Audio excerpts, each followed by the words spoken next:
Hey, what's up, my BMX nerd friends? Welcome back to another episode of Kanode Knows, brought to you by Dig BMX. This week, I got to talk to one of my videographer, filmmaker idols. Joe Simon is on the show today. If you're watching on Dig's YouTube, make sure you smash that like button and subscribe, and leave a 5-star review so that the show can keep growing and spreading. And thank you guys for all the messages you guys have sent. I hope you enjoy this episode. Joe's so sick, and his story is actually...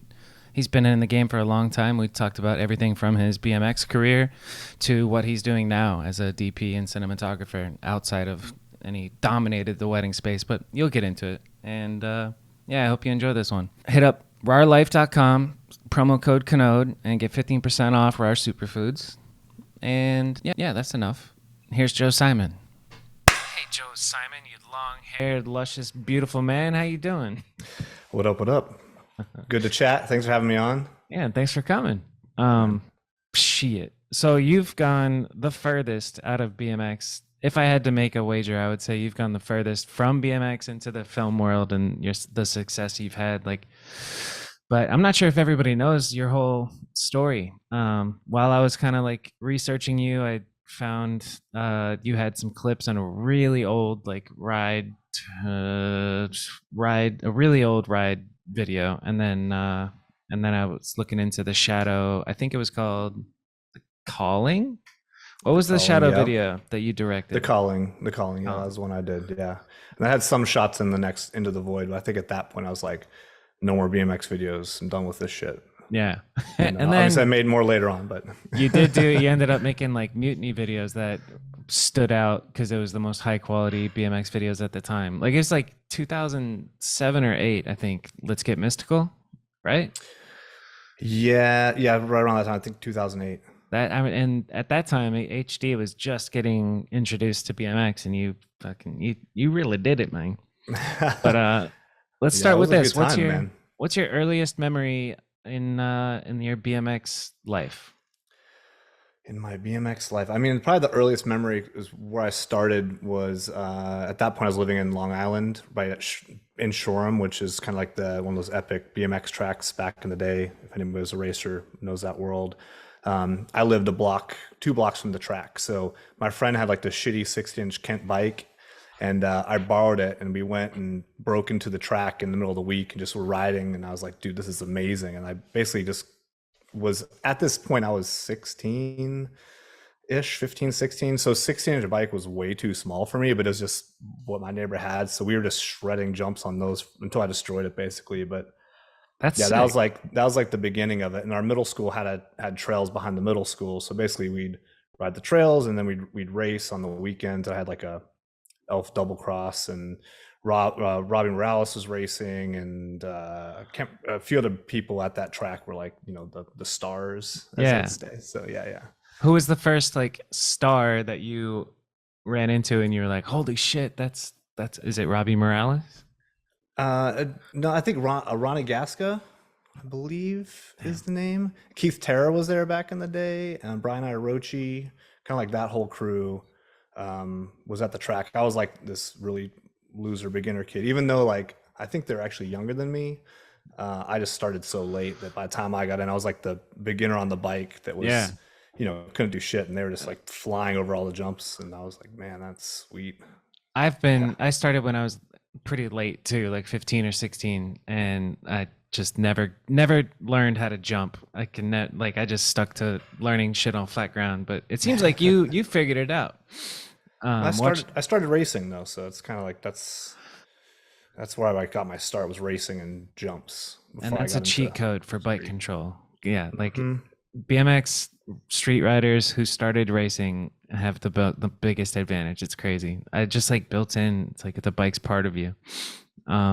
Shit. What's your thinking back? I mean, this is like 2005. The Shadow video came out. What's your favorite memory of like being a pro? Like you're a section or whatever. I feel like pro is such a loose term. At least, I mean, even back then, I mean, it was, here's a sticker pack and a frame, and you're like, this is awesome. I made it. Yeah, I made it. I mean, like the Shadow Conspiracy was awesome because that was I was at the start of that with, Ron Bonner and Alistair Witten and John Jennings and Ryan Scher and Byron Anderson. It was like our group was there at the beginning. It was like all these secret meetings, like we're going to start this company, and Ronnie's like, I'm Damn. starting this company, and like we want you to be a part of it. And so we started putting together, the video and for the calling and like all these like other weird printouts and online things, kind of like this before that kind of media was made, I guess, kind of Yeah. like creating all this hype. So it was a lot of fun being at the beginning of that and watching it all unfold and getting to travel and make that video kind of in secret, just with a small crew, and so Yeah. that was fun. It was actually the way Ronnie first set that up too, is like, it was one of those things like, oh, I actually want to pay you guys. I want you guys to get residuals from the parts, and like you're going to get a percentage of the company every month, and we're going to send you paychecks. It was like the first time I actually was paid, in a Nice. way that was like real, not just like, I think we sold 150 of your frames, so it's calculated to $10. Like, it's like some bullshit math. And you're like, Yeah. is this real? It was actually like a real like paycheck of in a sense. So that was rad. And but yeah, just making that video was fun. I think that was my last, well, my first and last Shadow video. But before that, I'd done a few Mutiny videos at that point, because I'd already done Subversion, which I think was my first full length video I made, and then Meaning you filmed and edited it. filmed and edited it. Okay. Yeah, that whole thing. That was probably my first one. No, no, actually, the first one was Trend 2001. Was the first video I did. No shit. Okay. Yeah, so that was like late 90s. So I lived in Long Island, grew up racing there. Then my parents moved to Dallas, Texas, or Arlington, Texas. And so there, the racetrack was a shit. So we went to Fort Worth, and it's not like, East Coast racing where you show up and there's hundreds of people racing. In Fort Worth, there was 5 people. And I was like, Yeah. this is so boring. So I started just riding more trails and dirt jumping. And that's when I connected with Steve Inge, who owned Poor Boy back then, and Allied and all those companies, and then who started Mutiny eventually. And I started working for him at the shop, just kind of like doing whatever I could. And then eventually I got prototype Mutiny frames. And I kind of moved to California for a short stint, and then moved to Austin in '98, where I kind of like met all the Trend people, who's now Empire. And so at that point, I was already filming for Mutiny stuff, and I'd filmed a whole bunch of stuff. And they're like, "Hey, why don't you make a Trend video for us?" So I made a full length Trend video. We probably filmed 99, 2000, or just 2000 for that video. You can't find it anywhere online. I think mostly because once Trend turned into Empire, and there's like a lot of bad blood between the owners and like whatever else happened. Tina and Tom are amazing. They are the ones that ended up with the shop, and I love those dudes. But I think because it's Trend, it's kind of been buried instead of the Yeah. Empire stuff. So today I was like, shit, I have the master on a mini DV tape, so I need to re-earth that and get it online, because there's some of my favorite stuff I've ever done is on that video. Damn. Yeah. I can't Absolutely find get that anywhere. I'm like, online. shit. Yeah. So there's And like you just have it on a mini DV tape. I have a 20 stair backwards rail. It's probably the best thing I've ever did. That's on And there. it's not Like nowhere back to in the be day, found. nowhere to be found. Unless you can Shit. find it in Yeah. an old ride interview I did back Yeah. in the day in the magazine. But yeah, That's wild. Yeah, so you were involved. I mean, I just talked to Rat Boy, and his I saw period that. of That was time was like awesome. 99 to 2000 was about like when he was kind of peak, or at least maybe not peak, but just getting into it in the street riding. So like this period of time, he was saying like street riding wasn't really, people weren't brakeless. They weren't out there doing grinds and stuff, and it was just like BMX trails and stuff like that. So to be different. So that's crazy that you were in the game. Had you known about Rat Boy, and did you ever bump into him or anything I like that? I don't think I ever bumped into him. I definitely bumped into the Gons a couple times in Arizona riding. What was he like? Wild Yeah, that's character. I what. mean, you just be like riding somewhere and you're like, oh shit, this homeless guy's gonna come assault us, and you're like, oh shit, no, it's Gons. This is crazy. And then it's like things like that. Yeah, It was maybe once or twice. It wasn't often. Because in those early years, we did like a couple road trips for Mutiny, early 2000s, out into Arizona, because the ditches like were just insane. So Yeah. we just go there because I love riding ditches and sub rails and sub boxes. One of my favorite things. So, We do got the ditches out here in Arizona. and the thorns, a lot of Yeah, flats for out real. there. Goat heads. Yeah, but yeah, it was like moving. I was out in LA for 6 months because I grew up in LA and then moved to Long Island. So I was like, I'm gonna go back to LA. That's where the riding is, and I just had a hard time with the driving because I was riding at Sheep Hills for a while, and it was just 2 hours of driving every time you wanted to go do something, and it kind of Yeah. got over it. So then I moved to Austin, and when I did come to Austin, I literally sold everything, got on a Greyhound bus from LA, worked at Best Buy. I just bought a Digital 8 camera from Best Buy, working there with my employee discount. So then we started filming my sponsor me tapes, all that shit. Yeah. Moved to Austin because like this is the Mecca, this is where everybody came. So and then just being able to just ride around and see, it's like Joe Rich and Sandy Carson and Jimmy Yeah. Levan and like all these epic dudes that they're only a few years older than me, but at that time their progression was so much further than anyone else as far as Yeah. what you see. And like you cruise around town to the spots and to see them filming, you like, kind of like try to hang out and watch them get some clips and tail around with them for a while until they tell you to get lost. Like, oh, we're gonna go ride some stuff. You stop hanging around. How old are you Eventually, at this point in 2001? I was well, I turned 21 in 99. And I think that was kind of the time, like 98, 99, like 98 Road Fools, like all that stuff was all in Austin. So I'm like, that was the time that I really started, I think, progressing a lot in my writing. Yeah. Probably till like 2002. I was like I think my best years were in that era, like 98 to 2002, probably.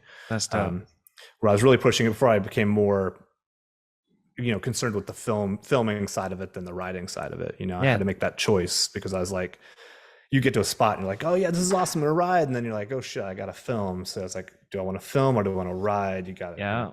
I know that dilemma of like, for me, I can't really do both. I can't go out and be the filmer and the writer. It's like a mindset of just like, okay, I'm filmer guy today, or like I don't know. It totally puts me out of the groove if I'm like getting behind the camera, sitting down, and then once somebody lands their clip, they're like, okay, your turn, Bob. And I'm like, no, I've been sitting here, dude. I don't want to ride. What Exactly. what went into that decision to like kind of transition from being a writer to getting into filmmaking, or filmmaking? I think it was really that, right. I felt that I could either ride and get the clips or I could film. But if I was going to film, if I was trying to do both, I was like half-ass filming, because you're just like, oh, let me get this shot so I can ride, Yeah. and get back to riding, versus being like, I'm just here to film and what's the right angle for this? How can I make it look the biggest possible, for this person that's riding, or to do it justice, right? It's so hard to do justice to clips. It really We've seen is. so many things, like you see someone do something like, that's not that cool, and you go to the spot and you're like, fuck, that's crazy. Yeah, for real. It's It's really hard. even if it's done like perfectly, like however it's filmed, it still doesn't like translate, Yeah, Um, for sure.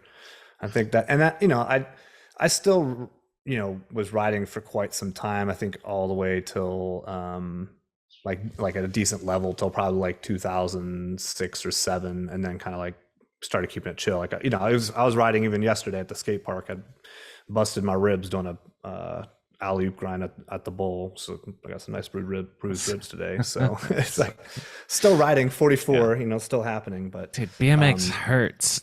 just not, I'm just not trying to, I'm not trying to send it. I'm like, I'm going to be comfortable. I want to jump and like do the things I love to do, but I'm not going to try to kill myself. And do the Not worth things it. that like feel good, Exactly. It looks like you're pretty Tables, turn fit. downs, yeah. Are you like working out, eating healthy? Like I mean, for a 44-year-old, you look younger. You look young. You're glowing, Thanks. Joe. Thanks. What's your secret, man?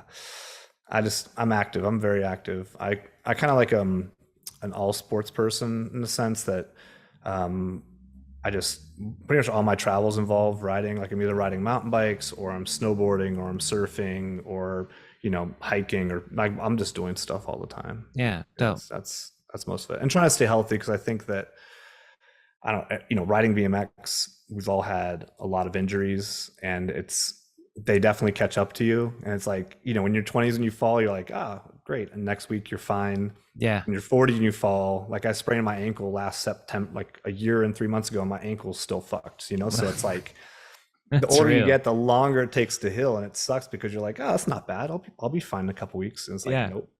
So like the stronger you can keep your body, my hope is that when I'm 70 I can still be like doing those things. I really love surfing now. It's like one of my favorite things, and I think it's because it's a little more low impact. It's something that I can hopefully do for a long time, and it's that Yeah. feeling you're still pumping and you're like, it's almost like riding trails in a sense, but you're riding a wave. That's It's so different sick. vibes. I've Yeah. never been surfing, but dude, I can like I'm not even that old. I'm 32, but I blew my back out like 4 days ago sneezing in the it's still like so to the point where I couldn't, I can't work out, I can't ride my bike right now. It's fucked. I'm like, God damn it. Dude, that's it. I was just surfing 2 weeks ago, and I the board smashed me in my quad, and I couldn't walk for a day. And then like I was fine 2 days later. I was like, all right, I'm okay. And then I like broke my toe basically somehow, and then my foot was fucked for I don't even know a couple weeks, and then now I've hurt my ribs. So it's like it's just constantly. I feel like I'm hurt Yeah. all the time from trying to live life. So I want to get into, your post BMX videography life, but before I do that, I kind of want to like get the rundown of like your sponsorship, journey. Who was your first Yeah. sponsor, and then who was your second? How did it evolve? Oh, that's a good question. I think my first sponsor was Poor Boy, probably. Poor Boy and Allied, but back in the day, it's like made T-shirts. I'm not sure how many people will remember any of that, but it I've was never like, heard of Poor Boy. man, poor. It's like big graphic tees with like cartoonish characters jumping Okay. bikes and stuff like that. It was Yeah. mid '90s, was really popular, especially kind of in the race scene, I guess. And then Allied was a branch off of that. It was all by Steve Inge, who eventually started Mutiny. Um, so I was sponsored by them, just clothing, and then Mutiny picked me up, and I wrote a few of the first prototype frames. They were like tanks. They were huge, heavy bikes. Some of the frames had Yeah. like the head tube that was penetrated, with the frame coming out the other side. Kind of like the Shit. War Pig, kind of Yeah. classics, stuff like that. Because back then it was like to make a frame stronger, just like put more gussets on it, more metal, like Yeah, it'll make it just be heavier. stronger. Yeah, Yeah. that's right. I mean, bikes were so heavy. But then yeah, so then those are my sponsors then, and then I was sponsored by a couple shoe companies. Oh man, I'm trying to think of the shoe company. Derek Adams, who did Little Devil, sponsored by Little Devil for a little bit. And Sick. then his shoe company, which I can't remember what it was called back in the day, was sponsored by them for a little while. We just had these mailing wars. Like they just mailed me like weird shit in the mail, and I'd mail them weird shit back. That was pretty funny because that was before the internet, so you couldn't send emails, and you Yeah. did snail mail. And then 2000 and I'm trying to think, maybe four, somewhere in that world. Gaz Sanders and I both bought Mutiny from Steve Inge, so we were partners in Mutiny bikes for probably the next till like 2008 I until read I that. What is that? until I Let's was let's let's out of linger on that for a that. while. Let's Yeah, linger of on course. like how do you even approach like, hey, I want to buy a bike company. Like what? How Well, I did think that it was Steve was, at that point of his in his life, he was moving from Fort Worth, and he was going east to pursue a different venture. And so he, as one of the sponsored team writers and basically the person making all the films, he was like, I'm gonna, kind of shut it down. And I was like, well, maybe I would be interested in buying it from you. So, my best friend still to this day, we hang out constantly. Who I was riding with him yesterday, he's from the UK, and I was like, gas? hey, yeah, Gaz. Okay. Yeah. He grew up in Derby, and I used to go visit him in Derby, like in the late '90s. I'd go to the UK for like a month and just hang out. We'd ride bikes in the summertime and travel Sick. around, just doing dumb shit and filming. Yeah. But yeah, so we both just kind of got raised the money on our own ends, and bought the company from Steve, and just dove into like, how do you run a bike company? No idea. a Yeah. lot of trial and error trying to figure that out. And like everybody knows, you don't really make money in BMX, so it's it's Yeah. definitely a passion that you have to want to support the industry and just the love of BMX to make it work year by year. So Right. And when I think yeah. of Mutiny, I think of Gaz and Joe. That like Gaz and Joe just goes together in my brain because I've heard it so many times. Gaz and Joe, Gaz and Joe. And Mutiny lasted a long time. I think it just recently stopped, right? Or is it still around? It's still going. It's just I think Gaz was it last year? He basically stopped doing like big distribution and kind of like all that stuff. And it's basically just like direct sales only. They do small runs of frames and really just Okay. frames that like he's into, and the few people on the team that like really like trail rider oriented in that sense, that Yeah. that want to ride and just for the love of it. So he's still making bikes because it's kind of a niche market to make those frames. So yeah, For it's real. cool. What was like the biggest takeaway from buying and running a bike company? Like, what'd you learn? If you could learn, I mean, you probably learned a lot, but hit me with one business lesson that you One learned. business lesson, man. I don't know. It's probably just dealing with just doing international business relations is difficult, because most of the products were done in overseas, and just getting molds done and just like trying to translate between different cultures and figuring all that is really difficult. I think Yeah, I that's bet. I think people don't understand. They're like, oh, let's make a grip or let's make whatever. It's like, okay, you got to open up a mold. You need to make 30,000 of them, and like that's going to cost you, whatever, $100,000. And do you have that much money that you may never recoup? Yeah. So It's a it's big it's not that gamble. easy. Yeah, Yeah, for real. Were we're you like tooling scared? for frames and like all that kind of stuff.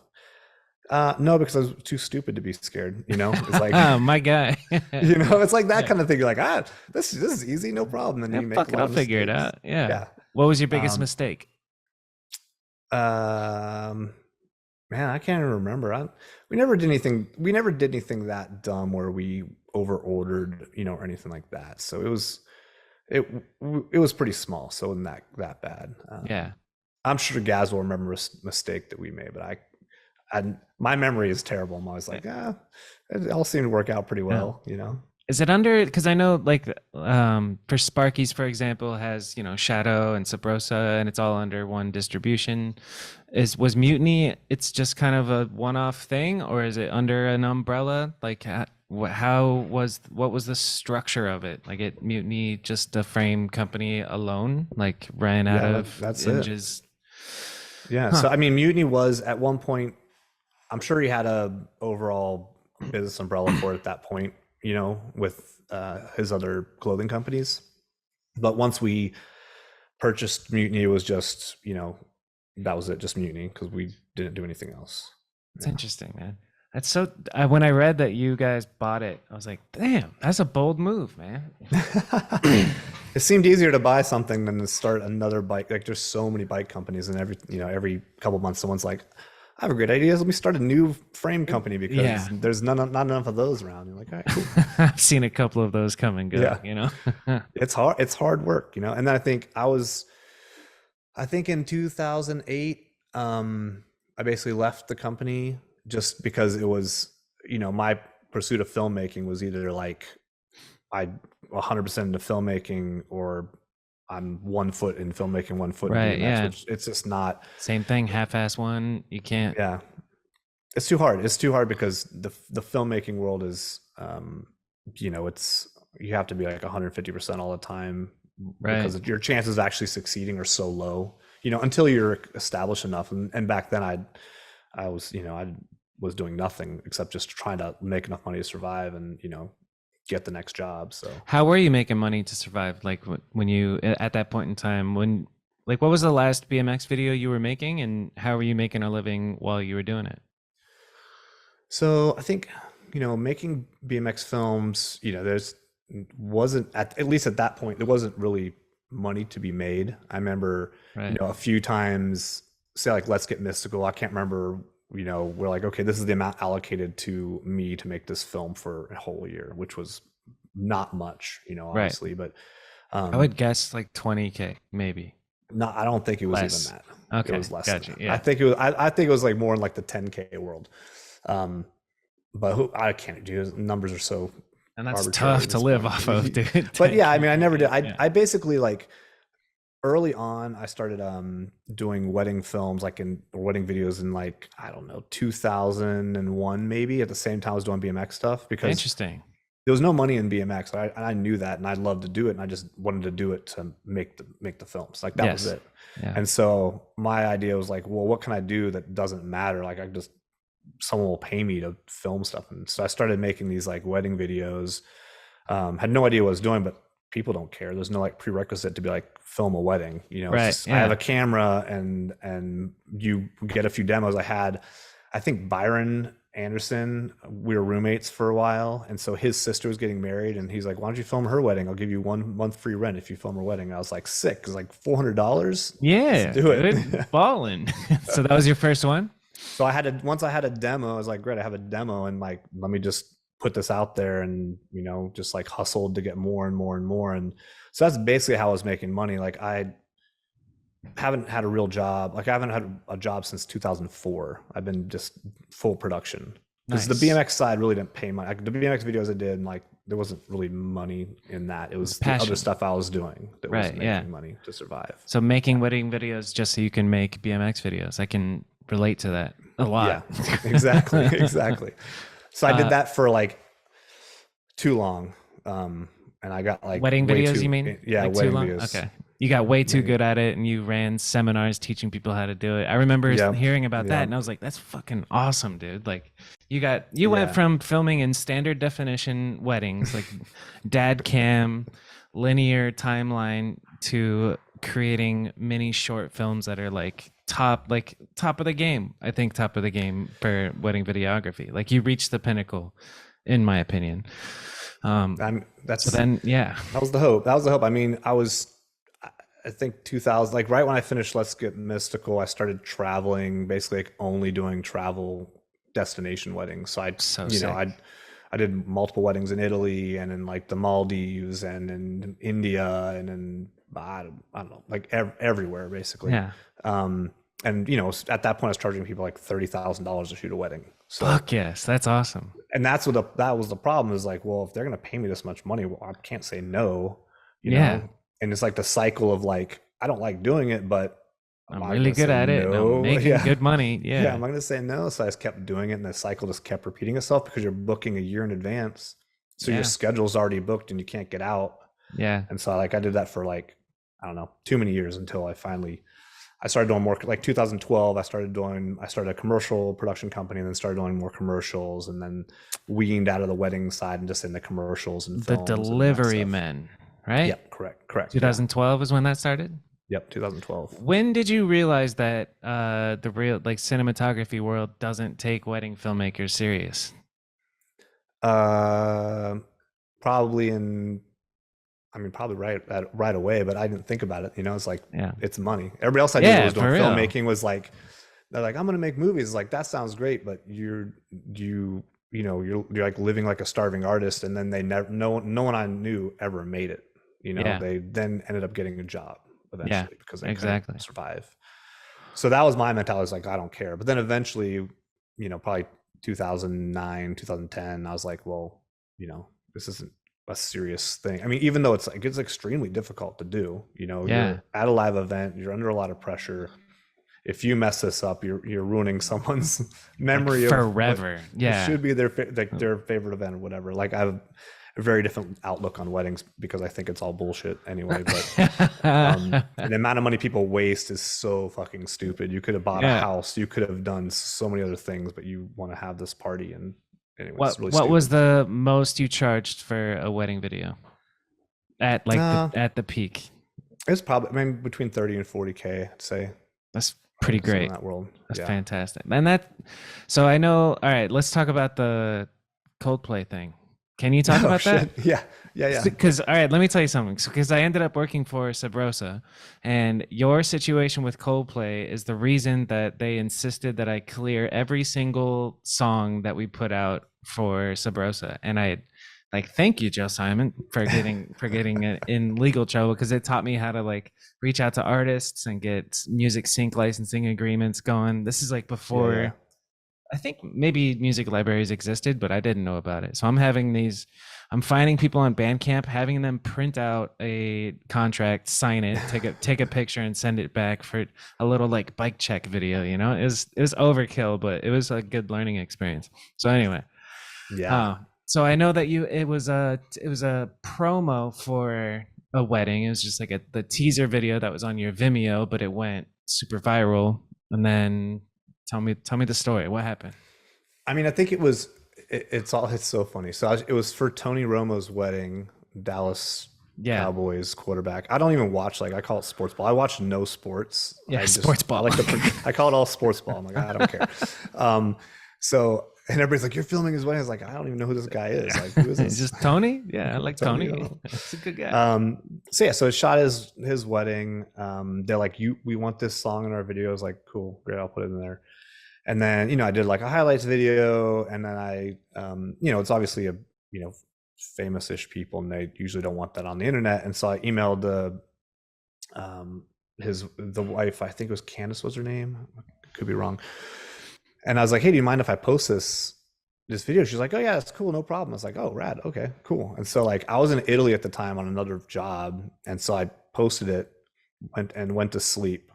And obviously, since I was in Europe, the time difference, like, it was like 11 p.m. or whatever, and so it was probably midday in the US when I posted it. Yeah. So the next morning I wake up to, like, my inbox is exploding, and it's like all these, one of them were for her being like, hey, take the video down, like it's out of control. And I'm like, what? And like all these news networks emailed like, we licensed the footage, we licensed the footage, like, and then it was like blasted everywhere on ESPN and like every sports network. All the news channels were like playing snippets of it. Wow. Without my permission ever Yeah. happened. I never gave my permission. So like I pulled it down, but at that point it was too late, because once it's on the internet, it's hard to scrape something off the internet. It's everywhere. Yeah. And so I don't even think Coldplay even knew the video existed. It's just their manager or management or whoever got wind of it, then came to sue me for using it. And it's not like Tony and those people had to deal with this. Like, I had to deal with it. And I had to end up paying, like, out of court, like a fee, which 5 figures. was more than I made from the whole wedding video to begin with. This is just so stupid. Yeah. So are you allowed to talk about it at this point? I remember. So I have no idea. I listened to your 2000. It's probably still an NDA. Podcast. Yeah. Okay. We won't go too far. But yeah, in the interview you wrote out like, well, I can't say much, but it's XXXXX amount of dollars, and I was like, holy shit. Too much. It was too much. But also I think, and at that time too, it's not like I was making a lot of money. So to me, that was a lot of money. I was like, fuck, it's, did you have to pay it all in one check, or did you set up like a payment plan type thing? No, I just paid it in one check at that point. But something I did realize later that I didn't know now, I should have gotten legal counsel to help me figure it out, because I did have insurance, and my insurance at that time probably would have covered it. Because if you have liability insurance for your company, that's one of those things that's part of your liability insurance is, I can't remember the exact legal term for it, but it covers things like that where you use something that's out of license or whatever. Interesting. Yeah. So, dude, that's I had it happen to I had it happen to another friend, and he just uses insurance. I was like, you motherfucker! I wish I knew that. Yeah, for real. They probably settled for less because the insurance fights them about it, and then they come to a smaller number. So that's amazing. And you've literally just learned everything through trial and error. Like, you're just like, I'm gonna do this and then figure it out. How, like, fake it till you make it type thing. What was your first like time where you're on a big set, like a full blown production where they're using all the jargon of, like, I've been on a proper production set, and I was overwhelmed with all these words that they're using, and just like, it's like their own inner lingo. It's like a cool kids club of just like, say this. I still can't remember it. I shot one that aired on A&E. I assembled a little skeleton crew, and I was asking my lighting guy, like, okay, so what do I say before we do the slate?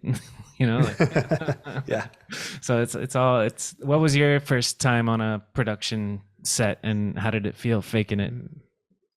Yeah, I mean, I still fake it. I think everybody continually fakes it because no one really knows what they're doing Yep. for all of eternity. So it doesn't matter. But I can't remember the first time, but I remember the first time being like a bigger set where I think it was shooting like um, some like kind of uh, what do you call it? Washing machine soap or something like that, something really stupid. But it had to do with like, we're filming like people in the backyard running around playing, and they have all these big lights, and I'm DPing it. But I think at that point it's like my first really big DP gig. Yeah. So I remember walking to the backyard and like having so much anxiety and almost having a panic attack because I was like, there's 50, 60 people here, and Yeah. I have, a large crew that I'm responsible for, and they're looking at me for information. I don't know what the fuck I'm doing, Yeah.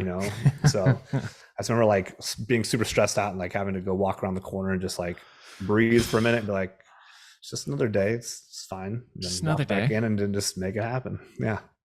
So it was a Stressful. daylight backyard scene where they're using like big diffusions and the super mega powerful lights and all that shit. Like, Yeah, it was a whole thing. We had interior, exterior, we had a bunch of stuff. We had, HMI, basically HMI lights are the bigger daylight balance lights that they'll put outside, and 12 by like 12 foot by 12 foot, squares right. of diffusion or balance, and like that stuff's everywhere. It wasn't there yet, but I talked to my gaffer who's in control of lighting, and then my key grip who's he's in control of like setting up the gear as far as like the frames and the stands and any kind of rigging. Yeah. And I talked to those guys, and nowadays I can communicate very well with them because I know the lingo and I know, what You're in the I generally club. want. Yeah. And, and I get their recommendations as well. Back then I was like, I don't know, put a light here somewhere. Yeah. They Somehow you probably made was it like, through, this man. guy's an idiot. Yeah. That's great. How did the delivery men, is that the, am I saying it right? The delivery Yep. men? How did that begin? I just started because I think when I first, just because I didn't really know what I was doing in general, I always thought you just start a company. That's how you do things. And when I was doing the weddings videos, I had a Joe Simon Productions was like my production company. So when I started doing commercials, I thought, well, I need to start a production company, right? That's the only way to do it. Instead of just being like, oh, I could be freelance and just start working with established production companies and do it that way. So in 2012, I just did that to be like, here's my branch of commercial production. Nice. And because it's weird, like as a DP, director of photography, it's not normal to own a production company, because normally a director or producer would own a production company because they're the one that will be interfacing with the clients or the agency that would be winning work and all that. So Right. I didn't really, I think at that point, understand the different crew levels, because I was basically directing and DPing everything at that point. Yeah. So Because to you me, it came was from like, BMX, one man yeah, it's like armies you do it type all. shit. Yeah. Yeah, Yeah. exactly. They call, and in the world, they call that predators, which is like a producer editor, which basically you do everything. It's like, Ah, yeah. they're like, Sick. they'll have calls like, we're looking for a predator, and like, okay, we just want you to go out and film this stuff, and then you edit, and then you send it to us, and like, all right, cool. That's me. Currently, I'm a predator at this point. You just do it all. I mean, but Yeah. it's great to know, like, the experience of learning every aspect of filmmaking is important, because then you understand when you get into bigger productions, like, okay, I know how this will edit together. I understand this shot will work with the next shot, Right. versus there's some DPs that don't understand the editing process at all, like really big DPs. And so they're focused on one shot, like that's their focus. And then it's like, okay, what's the next shot? But Yeah. it's like, will those actually connect? Yep. I don't Yeah. know. Have you done every role on set at this point? Like, were you doing, you know what I mean? Like, did Yeah, you do pretty much. one off gigs as a key grip or as a gaffer and on No, set type thing? no, I never did that. I basically, because since I came up like doing the production company part of it, um, you know, the company is now, it's TDM now, just shortened, but it's basically, I was directing and DPing pretty much every project. I had a staff for a while. I had a producer on staff for a while, and then I had another editor full time on staff. And so we just get jobs, and we'd write, write the spots, write the commercials, whatever it was, and then we'd produce it, and then go out and shoot and direct it, and then come back and my editors would edit it, and then we'd do the next one. So I did that for long enough where I had enough experience that it started as like 2-3 person crews, but through the production company it started getting bigger and bigger, where then I was like hiring gaffers and key grips, and then like for a while I didn't have like assistant camera. Like the first AC, his first assistant camera is the person that pulls focus, and they're also the person that like sets your whole camera up and make sure the lenses are working properly and all the gears working properly. And it's like something that when you're just doing all yourself, you don't even think about it. Like you're pulling focus yourself, and like you're doing all that. But now it's like I can't imagine pulling my own focus. Like it seems crazy to me. Really? Because it's just because it's one more thing you're thinking about instead of focusing on your composition, or focusing on like the way the camera will move, or like the lighting in the background, like whatever. There's so many other details to focus on in the frame aside from pulling focus. Right. Yeah. That makes sense.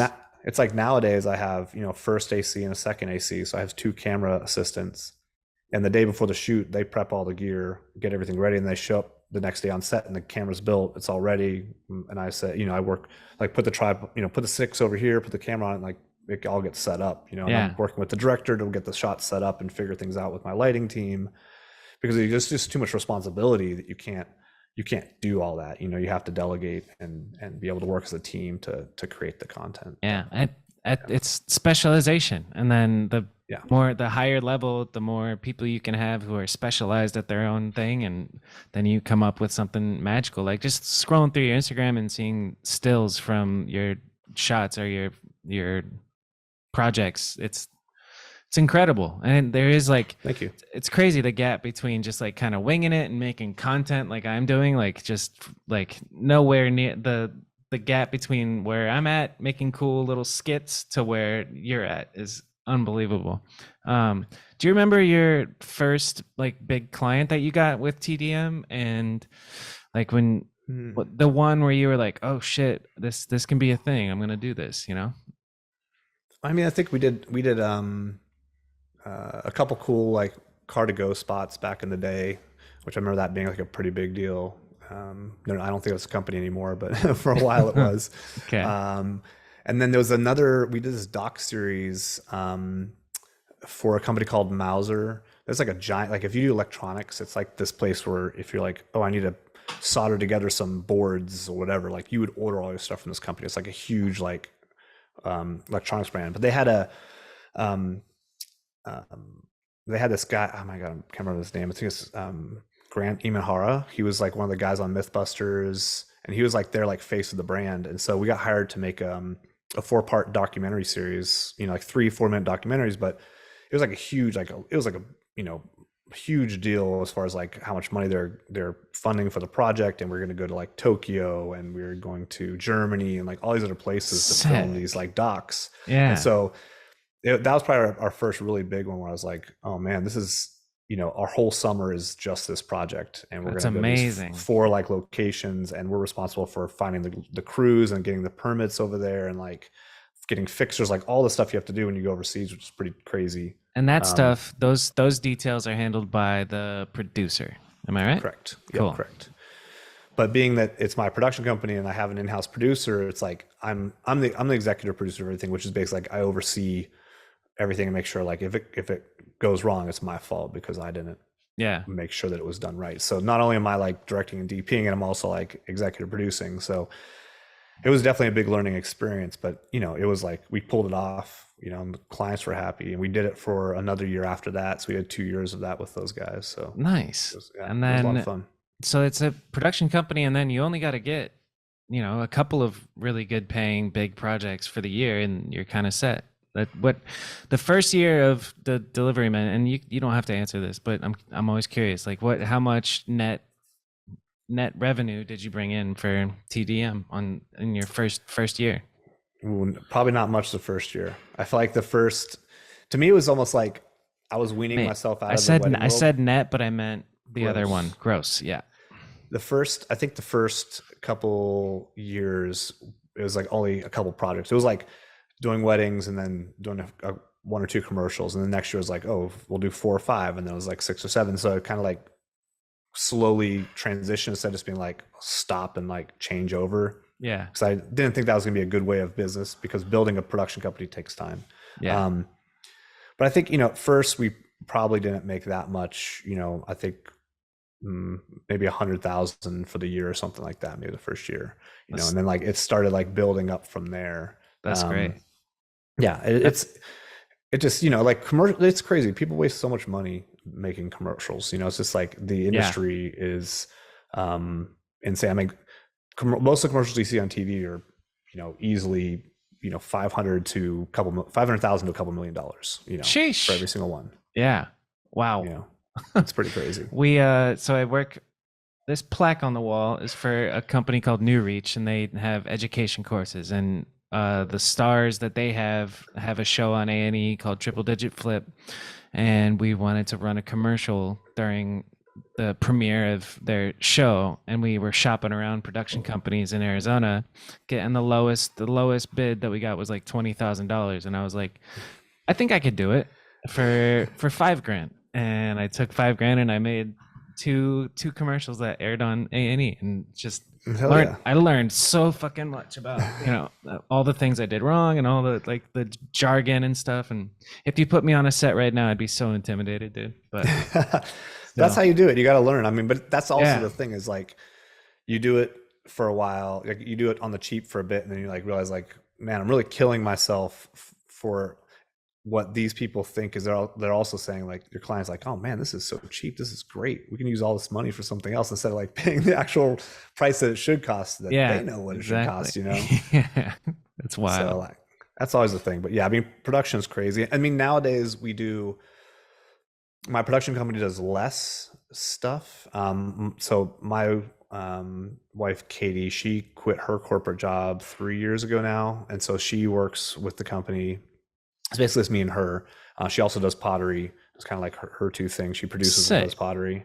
But we only do, I don't know, 3 or 4 projects a year, and the rest of the time I'm freelancing because to me it's um, being a director of photography. I want to do like really big projects, and I don't want to be producing those through my production company because usually the size of them is just limiting to what I could actually do here. Versus being freelance, I'm working with other production companies that they're doing $500,000, $1 million Right. jobs that I Yeah. can then just DP, and I get to focus just on the creative side of that and not have to worry about like crafty and what the PA is doing and what the client thinks, because like that's not my problem. My problem is like, what does the director want? How do I create that vision? And like Yeah. that's it. And then when I'm done with the project, I walk away and it's like I'm done. I'm not like, I hope they don't mess it up in post, because they usually do. Like they Yeah. always like to ruin things in post. That's not my problem. I'm like just there to Yeah. focus on that vision at that point. So what's a conversation like if you're on a set and you're the DP that they bring in, hotshot Joe Simons here, and what's the like to figure out the vision from the director? What does that conversation sound like? Just give me an example. Yeah, I mean, it starts pretty early usually. I mean, you're, a few weeks before the shoot to a week before the shoot, you're working, doing Zoom calls or in person, and looking at images and mood boards and the script and talking through the shots. And, that person will send me over, I'm like, what do you think the mood is? And show me some references of looks, both with like, angles of camera, what the lighting would look like, how much contrast do we have, as well as like video examples, like show me some videos that have similar vibes of what you're trying to create. And Yeah. so we'll talk about that. We'll look at the script, break down the script with the shot list, and those shot lists will break down like it's a medium shot that's going to be on dolly, and whatever that's going to be. And so we build all that stuff before we actually go to set, and then we'll scout a few days before the shoot, where we actually go to location and then we actually look at the space and see where the light falls, and the gaffer and the key grip are there, the production designer's there, like everybody's there, and we're all building this world together on the scout, and then we get to the shoot and actually start shooting it. So So it's much like a planning. very long So process. much Yeah. planning. Yeah. So I saw on your Instagram you broke down and a really interesting one is a short film in a laundromat, and I don't know the gist, but the character is like slowly going crazy, and at the beginning of the short film it's all on sticks, tripod, still shots, and then as the film progresses, it gets more handheld and crazy. And I was like, I love that. That's so sick, dude. That's DP type shit, right? Yeah, man. I think That's sick. it's all part of it because you're constantly thinking about, like, is the angle of the camera, like how is that affecting what the viewer feels Right. subconsciously? How does the camera move, and then also how does the light fall? So, and you can use many different styles for different feelings, but it's how you combine them for each shot that helps drive that. And so I Yeah. think it's a lot of fun, especially when you do, I do a lot of short films every year, and part of that is, you're able to tell a story with the camera very specifically, and it's so much Yeah. more fun to be able to do that instead of like commercials are just how do you make this look cool and what can we do to to sell the product, whatever that Right. could be. Yeah. And a lot of times it's like, oh, exciting movement, or like we need to make this bright and happy because everybody's smiling, whatever it is. It's not Bright and happy specifically commercials. like, Yeah. yeah, it's not specifically tapping into an emotion for a reason. That's never, not often it's darker, like I like thrillers and I like dark comedies and things that are more in that space. So Yeah. it's fun to kind of work in that world, in the That's nerd dope. When side. you mentioned horror, it brought me right back to The Calling in 2005, and there's a couple of things that I do want to go back and talk about. So like, Yeah, man. and I, what was your answer for the writing that you're most proud of? The section. Did you answer that? Like, No, I don't think I think my probably my subversion section, which is 2000. That's a Mutiny video in 2002 or three, I think. that's That's your a best really writing? great section. Yeah, I don't know if that's on the internet either. Um, Great film.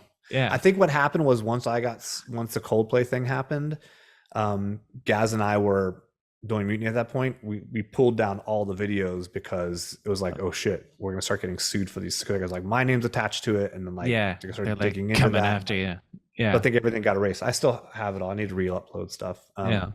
But that subversion section is really great. A lot of big rails, gapped rails, backwards rails, a lot of, crank arm grinds and pedal grinds back then that I was really doing a lot of, that were really cool. Yeah. I think you were doing crank arms ahead of your time for sure. Yeah, it's one of my favorite things back then to do. I'll upload that section to my YouTube page later today.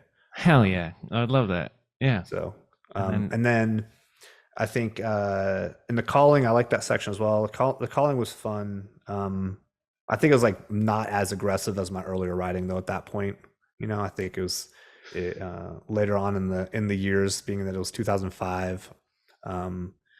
I think it's funny too because I rode so much trails, but I never filmed trail footage. So I was like, why film trail footage? It's so stupid. So I just would film street.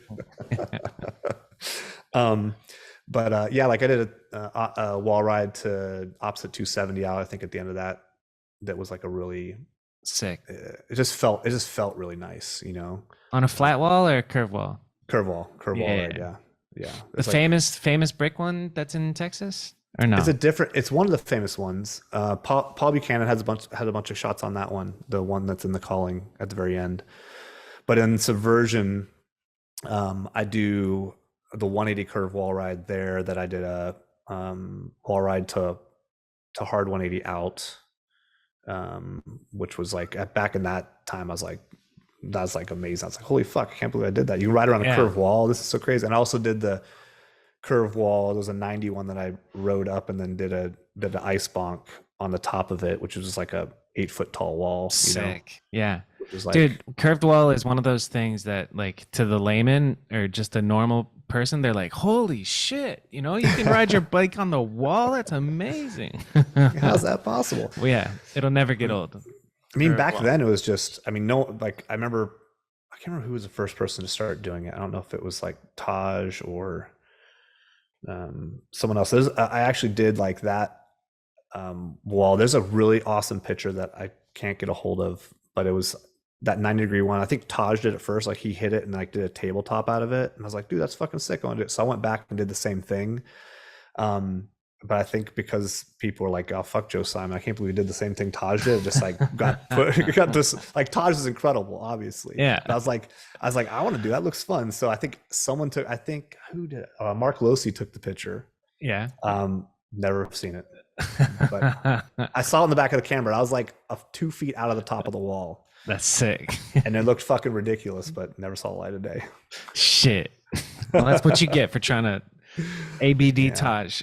Yeah, I wasn't trying to. I was just having my own fun. How Yeah, it I is. know. I love that.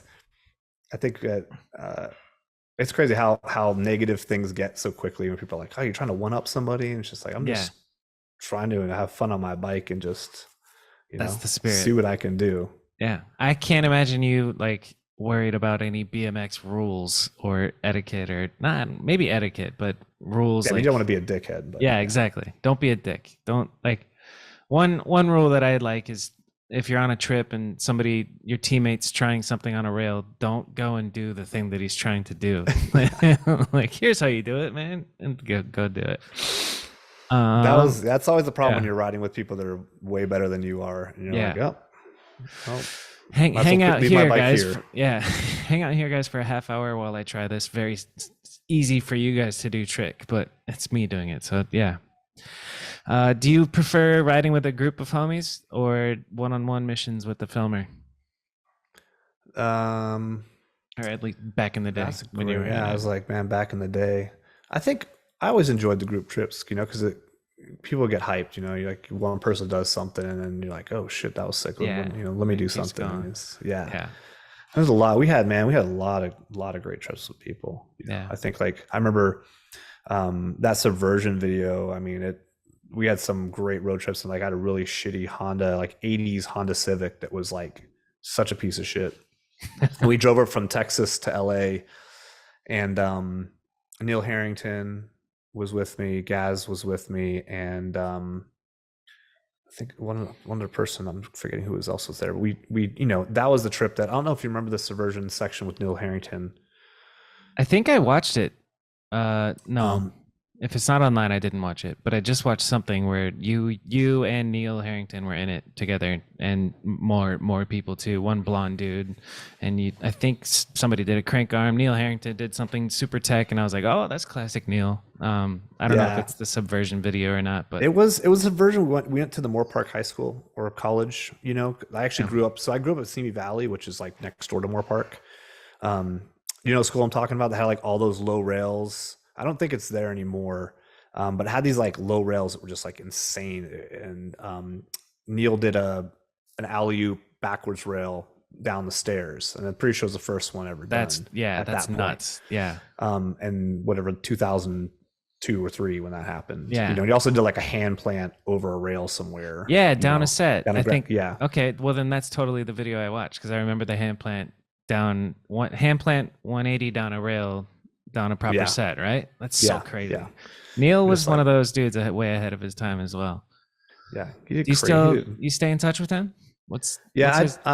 We chat on the Instagram, every so often, but he lives in Houston, so I haven't seen him in quite some time, but Word. yeah. Do you stay Keep in up touch with there. any of the dudes you used to ride with, like Sure or Ronnie or Yeah, all those dudes we'll text every so often. I talked to Alistair Witten a bit on just text as well. So yeah, those dudes. It's just not as much. It's just so busy. I think that's Yeah. the biggest thing. Is like I travel probably, I don't know, 250 days out of the year. I'm out of town. Damn, So I'm like that's constantly crazy. on the road. Yeah. Yeah. So What was it's, the most recent place that you went? I did. I just did like a back-to-back-to-back trip. I was in Hawaii. I was in Kona shooting a Yeti commercial, and then I went straight from there to Steamboat on the same commercial, and then I came home for a day and went to Costa Rica Would you say for a week. steamboat? Steamboat, Colorado, Okay, got you. And Steamboat then Springs, and then I went home for a day to swap out clothes, and then flew to Costa Rica for a week, and then flew to Nashville straight from there for another shoot. wow. So All that was for like TDM or just doing no, it was all freelance sick. work. Well, Sick. Costa Rica was a vacation I had planned just to go surfing for a week. So I went down there to surf, Nice. took a surfing break, then flew back to Back Nashville to for the work. next shoot. Yeah. You're And then living the dream life, man. I got home. I got home about a week ago, and it's been like I was supposed to go to Paris for a shoot, but that didn't happen. So now I'm just waiting for the next thing or Just relaxing. heading to Christmas. Yeah. Yeah. Trying to catch hell up on yeah. life. Yeah. Happy holidays, my dude. That's awesome. You too, man. So another thing that I wanted to get back to, so post BMX, you kind of are dominating weddings, and then you what? Tell me about these wedding seminars. Like, Oh yeah. were you making? Because like I work for guys who teach people how to wholesale real estate and how to invest in real estate, creative financing, and stuff like that. And there's big money in education, and Yeah. I'm wondering if that was big money for you doing some wedding seminars, like weddings. So your wedding filmmakers would pay to come and learn from you for a couple of days. Is that the gist?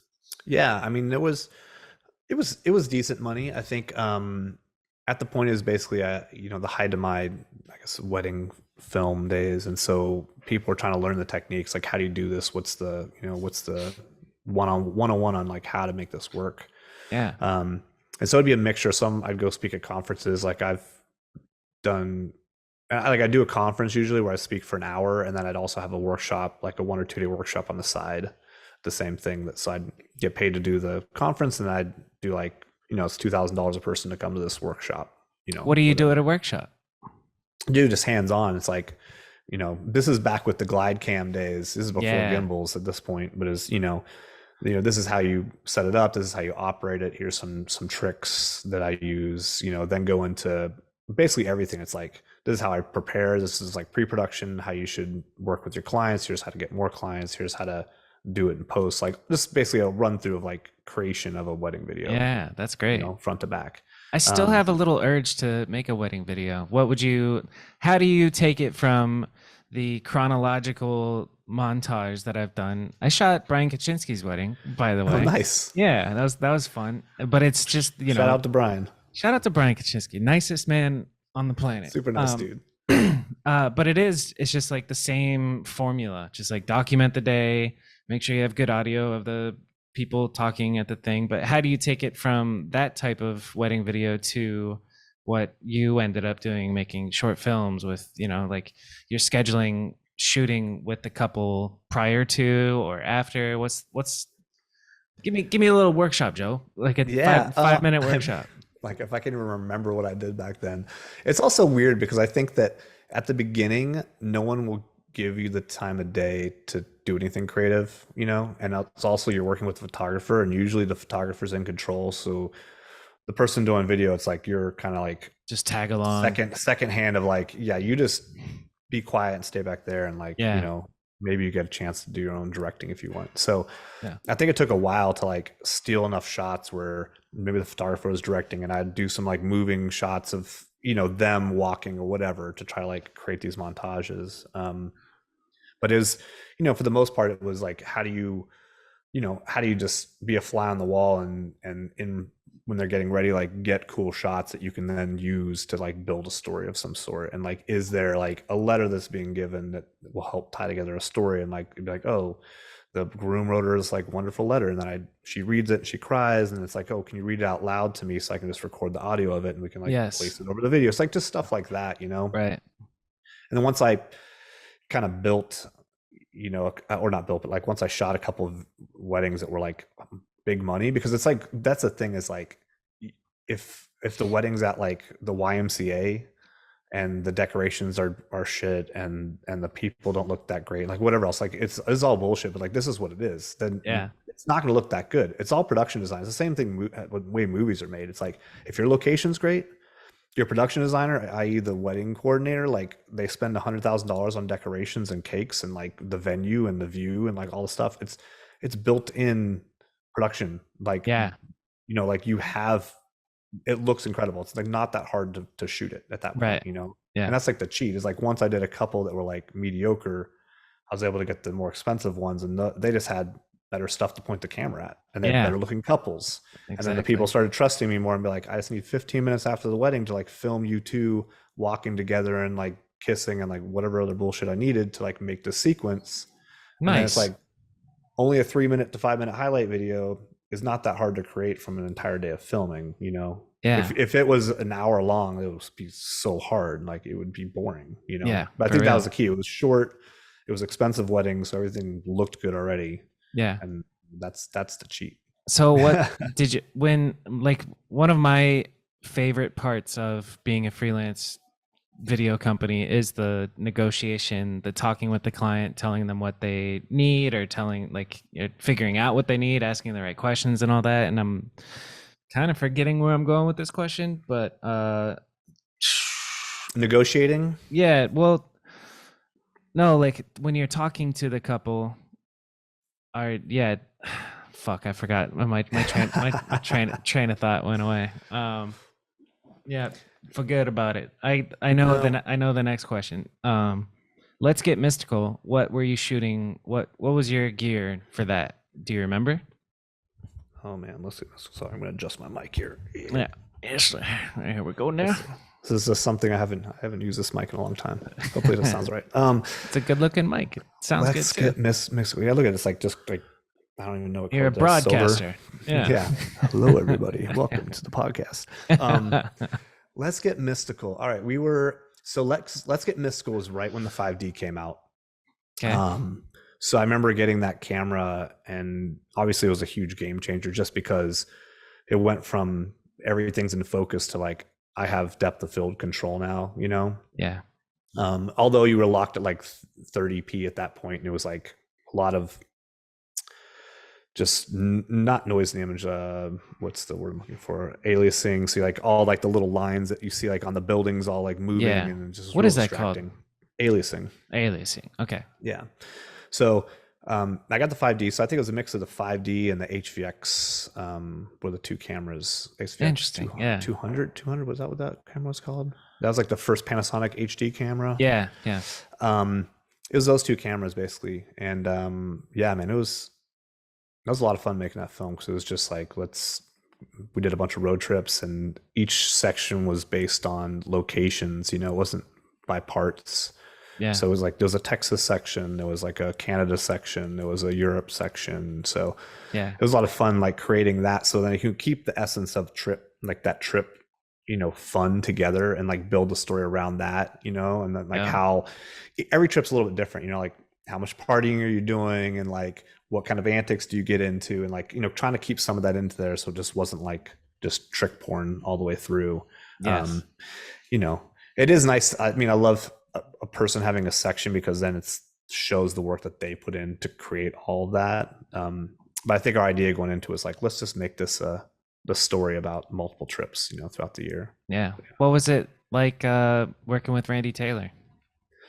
Dude, Randy was awesome. He's just super gifted person, you know. It's just like, yeah, it was always so funny too because he'd be like, "Man, I don't want to do this. I'm just chilling today." And then like you turn around for a second, he'd be like tail whipping down like a 15 stair. Like, yeah. God damn it! Let me I thought you were chilling, man. Yeah, here's one of those guys, you know, just like, damn, like just so effortlessly to do everything, you know. Yeah. Such a rad dude, man. It's sad to see people, you know, that have life, you know, have life so rough that, you know, they don't really have a way out. Yeah. Like he does, and many other people in BMX. I think extreme sports in general, you know, it's an escape for a lot of people, you know, that 100%. It's like your family life is shit. You know, you got to deal with too much. It's like when we go out ride my bike, and that's like a whole new world that opens up. Yeah. But you still have to go home. You know, I think that's what's tough is some people can't ever escape it. Were you close with Randy? Like, what was his life like? I mean, I wasn't super close with him because he lived in Fort Worth, so you know it's 3 hours from Austin. So I kind of just saw him on trips, and every so often he'd come down and sleep on the floor at the house or at Gaz's place. So hung out a bit, but mostly on trips. Yeah, not super close. But he's like a really chill dude, you know, like pretty mellow, liked to party, you know, like many of us did. But he was just, I don't know, it's like there's certain people that's gifted, like the way that they can ride a bike so effortlessly and also look so good when they do it. Right. You know? Yeah. And like he just, I don't know, jumps off 20 stairs and it looks like he jumped down 2 stairs the way that he can land. Yeah. And you're just like, how do you do that? Like, doesn't make any sense. His infamous tail whip down that big ass set. I can see it in my brain forever. He's a mystical guy. What, like, if you had to choose one, does any specific clip that you filmed of him stick out in your mind? Like, what's a good memory you have of working with Randy Taylor? Man, that's a tough one. I think we filmed a bunch in Austin. I think we always had a great time doing that. I remember, I don't know, just like so many nose wheelie shots of him. Yeah. Just, he just, there's one of the train tracks, this train station they're building here in Austin. And I remember I don't know, it was probably 30, 40 foot long, like bunny hop up 3 feet or so into a nose wheelie across the whole thing. And it was just like, what? It's We're incredible. filming that, like, Yeah. and like the curved ledge here in Austin, same thing. Like, it's just like, you're gonna nose wheel around Yes. this? All right, dude. All right, let's see that. It's like those few tricks were just, to me, it was so mind blowing to see him He do was that. definitely ahead of his time on the nose wheelies. He was easily one of the most influential riders of the, what are they call them, the aughts, the The odds. 2000. Yeah, you know what I Yeah, mean, the yeah, 2000s. yeah, Man, it's wild. yeah. He was a good dude. I wish I spent more time with him. I think like at that point I was, you know, uh, the only time I was really in BMX was like mostly filming at that point, because I was like filming the videos, or like I was out filming weddings and doing other stuff at the same time. So Yeah, it's you've been a busy boy. crazy times. I'm very self motivated. That's So what's up. Yeah. yeah, one of Um. those kind of people. Yeah. Rest in peace, Randy Taylor, man. Yeah, That's man. um. What are your like goals right now? What's the future look like for Joe Simon? Do you have that like throughout your career? Have you had that kind of like in your mind, or you just kind of go with the flow and take opportunities as they come? Are you a 5-year plan type of guy, or the opposite of that? No, I mean I'm not really great at making goals. It's a lot of, this is like I want to do, like right now it's like I want to be doing more feature films. So that's a goal of mine. So it's seeking out ways to do that, but it's hard to put a time on a goal, because I think especially in the filmmaking world, it could be 10 years, it could be Yeah. 15 years. It's a very slow process, because you're not dealing with yourself as much as you're dealing with the rest of the world giving you an opportunity to do that thing. Right. Um, so it's a little bit different. But no, I mean, I'm really a go with the flow kind of person, because different opportunities present themselves, and you say yes or you say no. And I think it's like this year I did 2 feature documentaries, um, back to back, basically at the beginning of the year. And I basically went from February all the way to July shooting those 2 projects, and it's just like, well, it's an opportunity. Like let's go down this rabbit hole and see what happens. So Nice. so I didn't do any commercials for I think almost 6 or 7 months. It's kind of crazy. Yeah. Are Just to you do that. doing any editing, or you A bit, a pass that bit. off? Yeah. No, I mean, I do. I think it's hard, because I think that since I came up doing it, and I have a very specific style, in the way that I edit, especially with the way I shoot footage and then edit footage. Like my passion projects, I will edit Yeah, that makes sense. my own stuff, because I just think that it just turns out better than if someone else was to do it. Yeah.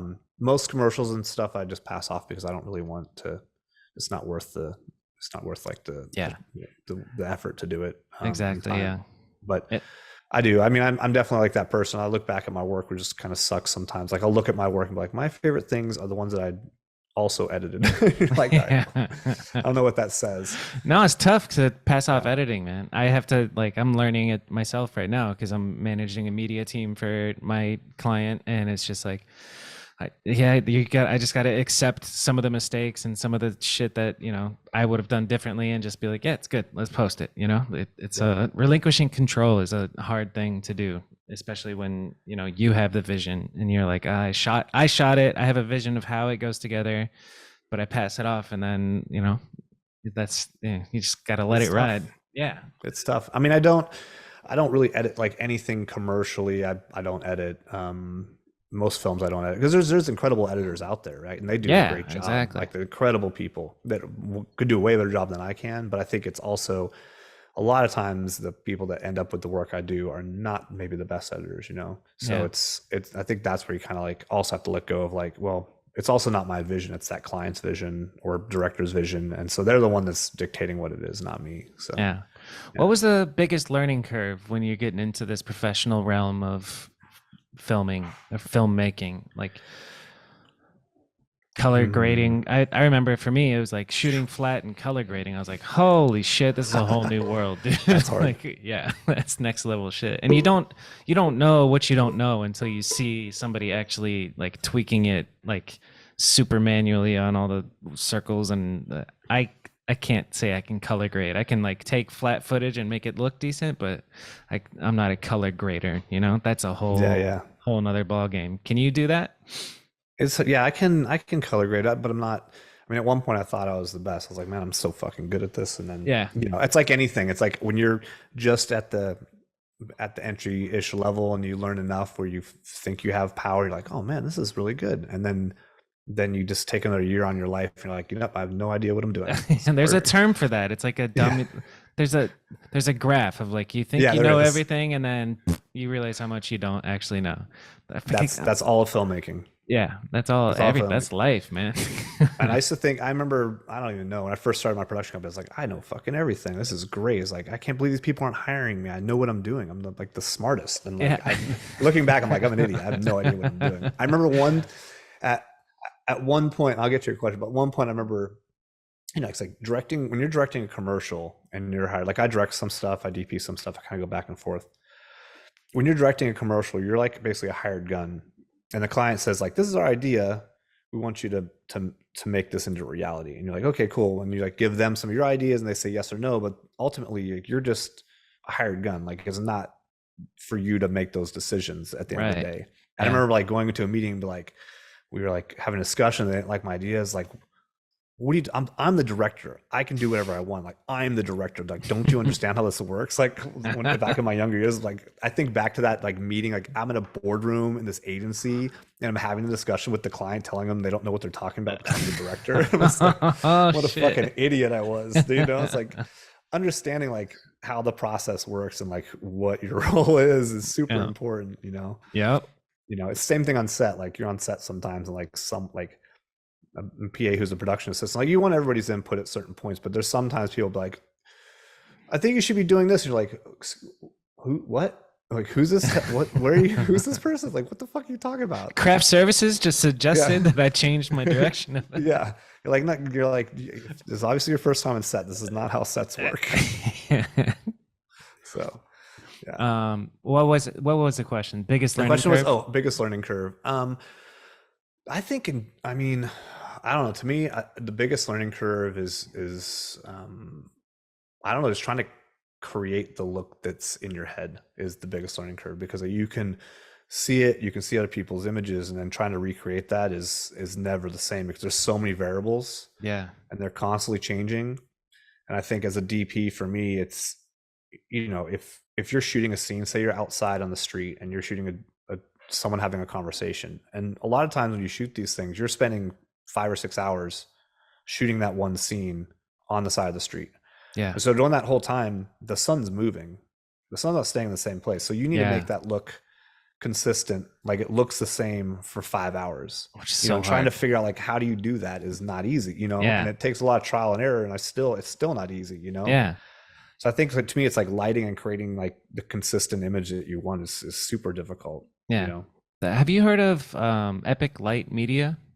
They have a Mm-mm. pretty good YouTube channel, and they just like I've learned a lot from their channel. They break down lighting setups, and they super emphasize like put one of the biggest or the most important thing when it comes to like commercial filmmaking is like having full control of the lighting and being able to be consistent. So what you're talking about, like being outside as the sun's moving, harnessing the sun somehow, or like creating a bounce to make it look, it's just like shoo, even on, yeah, just like it's tough. Yeah. I mean, it's one of the tricks is like, the north side of any location, north side of a building is always in shade all year long. So if you're shooting south with your lenses looking south, you're always looking into the shade. So that's never going to change, and you're going to always be backlit on your subject. So it's like tricks I like like that where that. you're always Yeah. like, you always want to look south as much as you can on location if you're going to be there for a long period of time, because then you're going to be backlit the whole day. And it's more so in the winter because the sun doesn't go as high as a angle. Because summertime, like the sun gets almost to 90 degrees. In the wintertime, it may only get up to like 30 degrees, Yeah. depending on where you are in the US or elsewhere in the world. That's a damn good tip, Joe. Give There you me go. Yeah. two more tips. Two more tips Two from more Joe hot Simon tips. on. Yeah, hot tips. Oh man, I don't know. Besides that, Let's say it's I'll give you a category. there you go. Composition. If yeah, that's category. Composition category.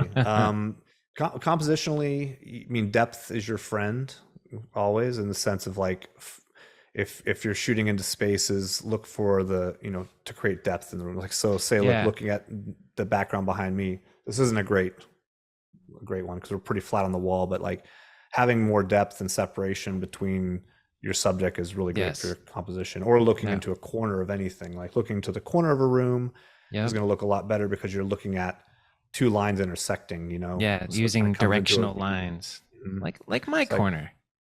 exactly, see, like you've done, it's all about compositionally using lines to draw the eyes of the viewer to your subject. Yes, that's a good one. All Yeah. right, that's our composition tip. What other category is there? Use lines. And then use lines. Nailed it. um camera settings. I Oh. like well this I mean, I kind of understand the basics of the, what's it called? The 90-degree 180-degree rule. Hmm. I'll, what are some other what are some settings for people out there listening that like maybe are interested in filmmaking that it's a big no to do, like don't ever blank. I mean, like I said, shutter speed is one of those big things. Like shutter speed, or when you're on a higher end camera, it's called shutter angle. So it's, you want your shutter speed to be double of what your frame rate is. So if you're shooting at, 24 frames a second, you want your shutter speed to be 48, Yes. or 180 camera or shutter angle, which, because the thing is, like, if you take your shutter because you don't have an ND filter on your camera, you're like, well, I don't have an ND filter, so I'm just going to take my shutter to, 500. 1/1000th. Yeah. And Yeah. then everything becomes very choppy. It's not going to be as smooth. I think it's different in BMX because I think a lot of people shoot at 60, or Yeah. 30, because you want to have smoother motion. So it's not as noticeable. But basically, in the filmmaking world, if it's not action sports, being at 24 is going to make everything look more film-like. Yeah. And film-like is because then it looks more like what your eye sees. You see Yes. motion blur. Yeah. And motion blur is very important to make it feel natural, basically. Yes. So do So you that's why find it's yourself about on 24. set, you're shooting mostly 24 when you're on a professional set? Yeah, Yeah. all the time. Every Makes sense. never shoot anything but 24. And then And even like Let's Get Mystical, like those. I mean, those were shot at 24 back in those days as well. interesting. So you don't even like care for the option of slow-mo, like if you're shooting 24. But we'd shoot 24 base. Like you shoot 60, but then convert it down to 24, so you Okay, have that gotcha, yeah. slow motion, right? Yeah. I don't know if I was to go back and film BMX. I don't know what I would do nowadays, because it's a whole other, Me- question of like, okay, how do you want it to look? What's the Yeah. right vibe or reason? So Just thinking about your Let's Get Mystical work, like because I've been stuck filming with these VXs for literally 18 years. got so many VXs back yeah, there. I really want to fuck around with like some HD BMX videos, and like, it's just a whole new world of like, you could develop a style, or like I don't know if you still pay attention to BMX videos, but Peter Adam, Rich Forn, those are the two top dogs, Yeah, I man. think, in my opinion, that I love. Who else? They do great work. Who else are you paying attention to? Like, are you still watching BMX videos? And if so, who are your favorite BMX filmers? Oh man, that's tough. I don't think I watch enough to say like, these are the BMX filmers that I'm like into. Yeah. I mean, obviously Rich like does incredible work. He did a bunch of mutiny stuff, not as much anymore, but his True, yeah. his style and vibe has always been, really, He rode really for me great. for a bit, right? Mm-hmm. Yeah. Yeah. Solid is dude. so I mean, and obviously, Peter Adams does great stuff. Yeah. Beyond that, I mean, I don't know that many other people like Christian Rial, but he's Yeah. doing a lot more mountain bike stuff now, but he's always done Yeah. great work, and his riding's always been pretty crazy as well. So that's crazy. cool. He's a madman. Yeah. I Solid guy. Yeah. And he was one of the first people that I saw like take a red and make BMX videos and run with the Movi behind Chad Yeah. Curley while he's doing a super long nose mail and doing the best. yeah. Like, yeah, I remember Market Zero came out the same year that Mediocre at Best came out, which was my little BMX DVD, and it got nominated for Nora Cup. and Oh yeah, we got beat out by Market Zero, and those sons of bitches, dude. it always happens. Yeah, but I was always they like, I always deserved it, wanted to man. win a Nora Cup. I don't think I ever Yeah. was even nominated. I never even made it to the nomination stage. It's a beautiful. It's like it's such a small world, the BMX community, man. Do you still I don't know, bump into BMX homies around? Like I actually Yeah, texted Aaron Ross and told him to hit me with some questions for Joe Simon. Do you have you done fucking projects with Aaron. Aaron? Because he's like all over the place doing his No, I haven't. entrepreneurship. Aaron, I see Aaron and Chase and you know, other people here in Austin. Not super often. Chase lives a little outside town now, but I bump into Aaron. But he's always like doing house projects constantly. He's like, I'm Yeah, remodeling this new house wherever, and you're like, oh, that's cool. So he's doing his own thing. dude, Super Aaron awesome has dude. so much awesome energy, man. Like I've never, he came over to my house to do the podcast, and he was just chatty Cathy the whole time, and I loved it. I love Aaron Ross. That's Man. Aaron, man. That's Yeah, Aaron. it's Solid such a good person, dude. personality. Yeah. Chase Yeah, Hawk says, "Ask Joe how long he was addicted to beef jerky."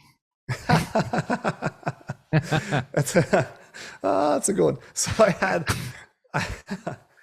I had this like beef jerky container. It was like a round, I don't even know, cylinder plastic jar, but it Hmm. just kept my weed in it. So Nice. like every party I go to, I'd have the beef jerky. I'm like, who wants to hit the beef jerky? It was like years I had this thing for it, and it was just like my weed container. Yeah, that's awesome. It was funny. Side note on that, like I don't know if you read that post I did with the calling, but uh I edited that. This is a good story. I edited that in Ron Bonner's house. And I was like, at that point, 2005, I guess it was like all early 2000s. Like I could Hmm. not edit if I wasn't high. Like I had to be high. And at one point I was like, if I can't be high, I don't think I can make a good video. It's like not possible. Like I thought that was my creative process. Yeah. I remember being at Ron's house and I was like just so high the whole time I was doing that video, like in After Effects, like animating like all the fucking people moving off the screen and the text and the whatever, all the things. And Beautiful. then I get a call on Saturday, the weekend, and someone's like, "Hey, where are you?" I was like, "What are you talking about?" And they're like, "You're supposed to be filming our wedding right now." I Oh was like, fuck. "What?" I forgot. It wasn't. I didn't put it on my calendar or something. So I was supposed to be shooting a video in Texas, and I was like editing this thing in Bonner's house. Oops. It was, yeah, Damn, day wild of, times. dude. That's a Yeah, panic day of. attack. I had a call. Like I called my one of my friends was like, "Yo, can you cover me?" And it all worked out. Like it was all fine, but it's like Nice. there was a panic Shoo. for a minute. Like, Yeah. whoa, Oh no. fuck. Yeah, yeah. But yeah, eventually I stopped smoking for a while, and I learned that I could edit without being high. So yeah, anything's possible. Yeah, I used to think the same thing. I was like in my 20s editing Sabrosa's videos. I was on various drugs editing, and I thought that was my process. But then you learn you don't have to be on drugs to edit. Yeah, exactly. Yeah, actually, it might be better because you're not spending 5 hours on 2 seconds. Yeah, for real. Yeah. You can get real locked in just watching the video over and over and over and over again while you're on some shit. Or being like, this is the best thing I've ever made, and the next morning you watch it like, oh man, this is not good. That I can relate to so hard. Literally everything I put out, I hate it immediately. I think I heard you say that in your 2017 podcast. It's just like because you see everything that could have been better, but to everybody else, they're like, "Oh, this is freaking amazing." But in your mind, you know, like, "Oh, it could have been better this way or that way." Of course, never ends. One other thing from Chase is and yellow jackets question mark from Fucking Chase. We did this. We took a road trip once from Austin to Dacona Park in Florida for a contest. I can't remember what that contest was back in the day. Chase was probably like 12 at Young this Chase. point. Nice. Young Chase. Yeah. And this was like the Chase that was like, I don't remember, there was like an interview that came out. He's like, people that do drugs and like drink are so terrible. He's like, I would never do that. Like, he was like 14 and like fast forward like 1 year later, he was like just getting so high. Anyway, it's pretty funny. We took this road trip to Kona, and we were driving a van just like, for hours, like normally a road trip. And so we stopped at this gas station that had these things called Yellow Jackets, like energy pills, basically. Oh yeah. And so we took them, and like they banned them eventually. It was basically like speed, but we were like driving, we were like so foggy. and we're driving like 80, 90 miles an hour down the freeway, just like screaming in the car, just like Geeking. 3 a.m., just geeking out. So I'm surprised no one died on that trip. Amazing. Yeah, Good the times. Yellow amount of Jackets. yellow jackets. Shout out yellow jackets. All right, that's the questions from Aaron and Chase. Chase, of course, Yeah, Chase. Those are the kind of yeah, questions Chase would ask. yeah, We've for had, real. yeah, me and Chase. Yeah, I've seen that kid come from like the little like dorky kid at Ninth Street with the skinny wheels, jumping Yeah, stuff to like the monster he is today. The incredible legend. rider. Yeah, Yeah, living legend and yeah, still doing it. Longevity is still going. incredible. Yeah. Solid dude. If you were to do a BMX video in the future, would you do it for Burn Slow? That's what Aaron asked, actually. He's like, when are you gonna do a Burn Slow video? That's He Aaron's talked to me question. about this. It just never happened. Yeah, If Aaron hits me up, we'll figure it out. Aaron, Come on, Aaron. get your budget up, and then you can hire Joe Simon, dude. That's right. No, I'd love. I mean, I'd love to make like a BMX video. I've always wanted to do something that's like, I want to say more mainstream, but I don't think that's the right word. But like something you'd see on HBO. That you Yeah, like. yeah, It's like a documentary that's more about the lifestyle and like what a that world narrative. is like. Yeah, Not like there's just a video of tricks because there's so much yeah, more. Like you travel overseas and like this the kind of shit you get into and I just think it's really interesting and most people don't understand it. They think like, oh, you're a pro, it's so cool, you're just traveling the world and like, yeah, you're like, no, I'm couch surfing and yeah. like trying to like have enough money to eat and like buy beer and like whatever else you're doing and it's, You got a $10 per diem. Like yeah, and it's then you're like busting your ass all day long to get like one trick, you spend yeah. 4 hours trying to, it's crazy. That's my favorite thing to try and explain. They're like, "Oh, you're working on a BMX DVD. Cool. How long have you been working on it?" I'm like, 4 years. And they're like, "Wow." I'm like, "Yeah, it could take 10 hours to get 4 seconds of footage, which is crazy, man." Yeah, Um, it's hard. it really is hard. This is mediocre at best too is definitely my last full length like project. I'll always film BMX, but never again doing a full like 8 riders having a section type thing, especially while I'm trying to live life and Hmm. do other stuff at the same time. It's just hard. It's also hard just with with all the social media now. It's like you sit on a trick Yeah. for too long, like then what happens? Like someone else does it, or like Yeah, it's just exactly. like it's hard. There's stuff that I have for my part that I've seen multiple people do now and on their Instagrams, and I'm just like, I don't care. Fuck it. I'm still putting my shit out, you know? Yeah, I mean, you can't. I think it's Yeah. always. I mean, it's always been amazing seeing full sections come out. Yeah. And It's something special to it.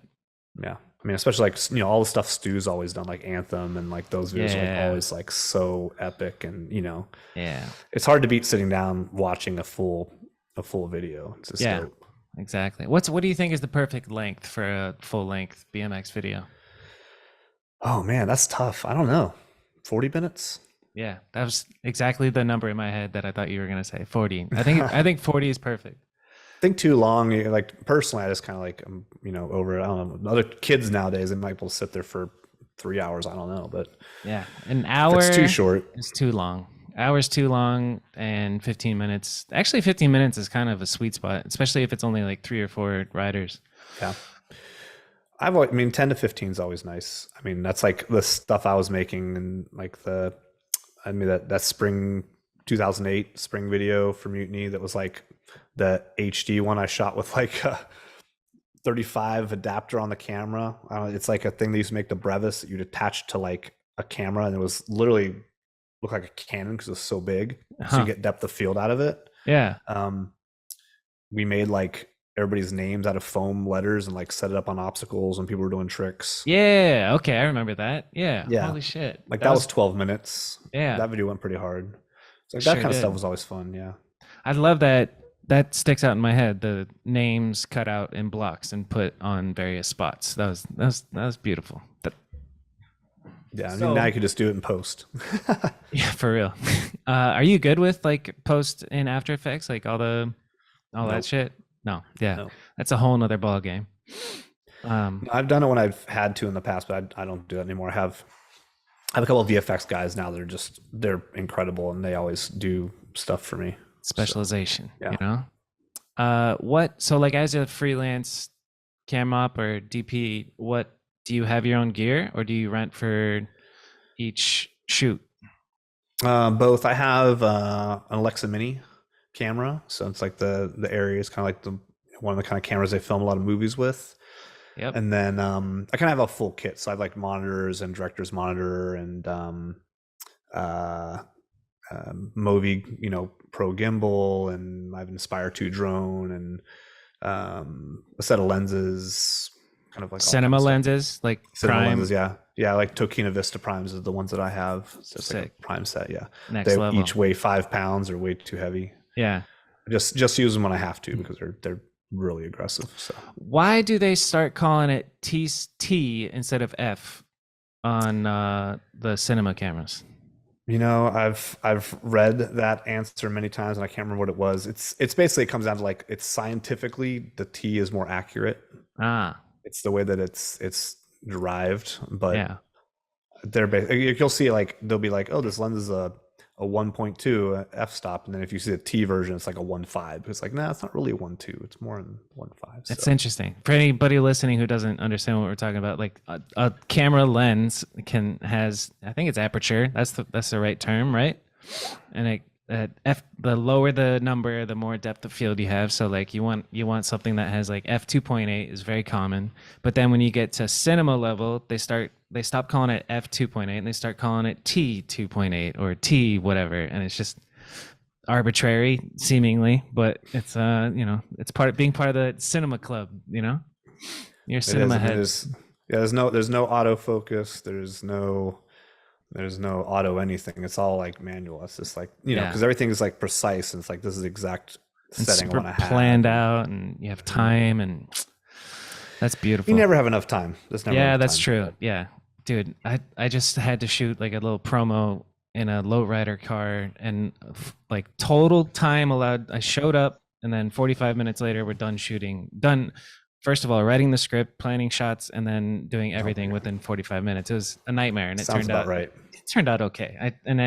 I shot it horizontal, and then ended up having to make it vertical for social media. So, what are your thoughts on that? Like media consumption, a lot of it is on your phone vertical. How do you feel about that? Do you fuck with that? No, it sucks, but it's just what it is. It is what it is. Yeah. I mean, almost every commercial I do is you're framing and have frame lines pulled up on the screen. They're like, okay, here's 16 by 9, here's 9 by 16, and here's 4 by 5, so they can make sure everything is going to fit when Okay. they have all the media buys for TikTok and Yeah. Instagram and Facebook. So yeah, Yeah. it just sucks Interesting. because like it for a while, Instagram actually had, you could turn your phone sideways and go full screen, on Yeah. videos, and I was like, oh, this is fucking dope. And then they stopped doing it. I was like, why'd you stop doing that? For real. You can't turn. Yeah. I've For noticed a that while it too. happened. I was like, this was great. Yeah. It's a little version of YouTube. Yeah. Um, what movie outside of BMX has inspired you the most? Who's your favorite DP out there? Oh man. I mean, Roger Deakins is one of my favorite DPs just because he's so solid in the work that he does. Yeah. You know, and just an incredible body of work, obviously. But I'll say like some of my favorite movies. Uh, man, that's a tough one. I like kind of one that pops in my mind is Place Beyond the Pines. Great film. Ryan, what's it? Ryan Ryan, Reynolds? no, wrong Ryan. Ryan Yeah, Gosling's in that. Ryan Gosling. Yeah, that one's a That and beautiful one. Drive and Blue Valentine, all star Ryan Gosling, but they're all also, I think, two of those are the same director. Place Beyond the Pines and Blue Valentine are by can't remember the director's name. Cal something, Califace, I think is his name. But uh, great work. I like darker movies that are still like very human based and like the basic emotions and storytelling. It's not like it's Yeah, any crazy. It's not like crazy effects or yeah. anything really out there. But it Um, but it tells a really interesting story. I'm with you on that. What'd you think Yeah. of Birdman and The Revenant? Both great movies. I mean, Chivo was an incredible cinematographer. He definitely Yeah, has his like wide lens vibes, which yeah, I'm down with. I enjoyed Revenant. It was a really Yeah. great film. Dude, when I first saw Birdman, I was blown away. I was like, "No way, it's all in one shot." And then I'm like focusing, trying to find All the when the cuts, cuts. yeah, Yeah, it's magical, yeah. man. Yeah, That's it's like same fun. as 1917. You know, they did the same thing, like just hiding the Yeah, cuts in there. Yeah, yeah. epic It's ones. a great technique. I mean, it's tough to pull off. I saw one on your Instagram that you did a long continuous shot that like it was inside of a house and kind of Mhm. dark and it was a party scene or something and pretty Yeah, yeah. and you I just picturing you doing that is so sick, man. It's an honor to talk to you, man. That was awesome. That was actually, yeah, that was actually a one take. There was no cuts in that. It was Yeah. so long. I think we did 5 or 6 takes holding the movie for too long, basically. Yeah, you're buff after that. Yeah, you're getting a lot of arm pump. Hopefully, you Yeah. survive. I love That was that. a fun movie. There's something about a long continuous shot because it's like a hybrid between a movie and a live play because you know it all has to happen all in one try and there's a lot of rehearsing and going Yeah, through it and I respect that. I love that. All right. it's fun. Uh favorite BMX okay, let's do Mount Rushmore of all-time great or all-time favorite BMX riders. There's All four. time favorite. Yeah, hit Four me with four choices. no, like what's your Mount Rushmore of BMX riders? Oh man, Aiken, Beautiful. say one. Man, that's a tough one. Where do I go from there? I would say Joe Rich. Always like looked up to Joe, man. Such an incredible rider. Um, I think more modern era. Um, Reynolds is like insane. Yep. You know, like just watching that dude ride, mind blowing, Yeah, he's to our say the Michael least. Jordan. Yeah, right. Yeah. I feel like I gotta go someone classic. Don't know who. I'm trying to think like back when I was like younger, who I was like looking up to, and just being like, wow, that person is so great. But I'm drawing a blank. I don't know. Give me a minute. I'll come back to it. All right, Probably the cool. last one. And then favorite BMX full length video besides the ones you've made. Obviously, in the ones I made, they're the best Yeah, ones they're the out there, right? best quality. I would say Little Devil, Seek and Destroy, probably my favorite video of all time. Hell yeah. That's what's up. Yeah, What I remember clip when that sticks came out in your out. mind from that video? Um, Garrett jumping off the roof. I don't know if you Oh, remember that part. Yeah, yeah. or Van manualing down that rail Yeah. in Philly. Yep. And Legendary. those Iconic. two. I Yeah. remember because Daryl Nah back in the day, also like Daryl Nah, amazing human being. Yes. Um, I was living in Bethlehem for the summer when that was coming out, and I was renting a place with Jason Sunday and my other friend Dan Darcy, and we're digging at Posh every single day. We lived there for like 3 months, and Daryl came to visit, and he showed us a video. Showed us the video before it came out. I was like, "What the fuck?" It's like, "You made this video?" It's like, Little "My mind Devil? was blown." Yeah, the Little Devil. Yeah, Daryl Nah made Little Devil? yeah, not Little Devil. He edited he edited Seek and Destroy. Oh, I'm no pretty sure. shit. That's awesome. Yeah.